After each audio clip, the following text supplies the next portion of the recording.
એટલે ભાઈ આજે તો એવો કોનો ફોન આવ્યો કે હું ગભરાઈ ગયો ને બહાર જઈને જોયું તો ટ્રાફિક જામ થઈ ગયું. તો ભાઈ હવારમાં હવાર પડી ને આપણે ઉઠી ગયા તો આપણે નહીં ઉઠે તો આપણે ભેટીઓ ઉઠી જશે એટલે વહેલા આપણે ઉઠી ગયા. તો મસ્ત મજાની હવાર પડી છે ને ગોતી બાપુની જેમ હું એક ડોલ ભરીને નાઈ ધોઈને તૈયાર થઈ ગયો. હું ક્યાં ના પડું? ગોતી બાપુ તો ના નથી પડતા એટલે હું કાળું બિસ્કુટ પહેરીને થઈ ગયો રેડી.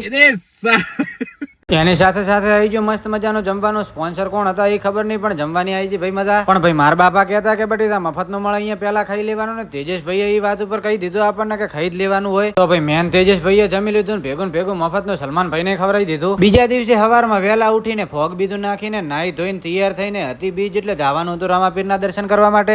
તો હળવા હાથે વાળામાં હાથ ફેરવીને મુને સલમાનભાઈ નીકળી જઈએ છે બાબારીના દર્શન કરવા માટે. અને ભાઈ બાબારીની બીજ હોય ને હેડતા ભક્તો બીજ ભરવાના જતા હોય એ તો ખોટું પડે. એટલી વારમાં આપણે પહોંચી જઈએ છીએ ગુજરાતના મિની રણોજા. તો ભાઈ મંદિરે આવીને જોયું તો આ બાજુ બારે હતી ટ્રાફિક એકદમ ફૂલ. તો પછી આપણે પણ કરી લઈએ છીએ બાબારીના મસ્ત મજાના દર્શન. ને તમે પણ કરી લીધા હોય તો કોમેન્ટમાં જય બાબારી લખી દેજો. અને તમારો નાનો ભાઈ સમજીને એક લાઈક એક ફોલો કરજો. મારી બાબારીની બસ એક જ પ્રાર્થના કે મારો આ જે વિડીયો જોવે છે એમની બધી મનોકામના પૂરી કરજે. અને ઓનો આખો વ્લોગ આપણી યુટ્યુબ ચેનલમાં પણ આવી ગયો છે તો જોવાનું ભૂલતા નહીં ને. હવે મળીએ આપણે બીજા વ્લોગમાં. બધાને જય બાબારી.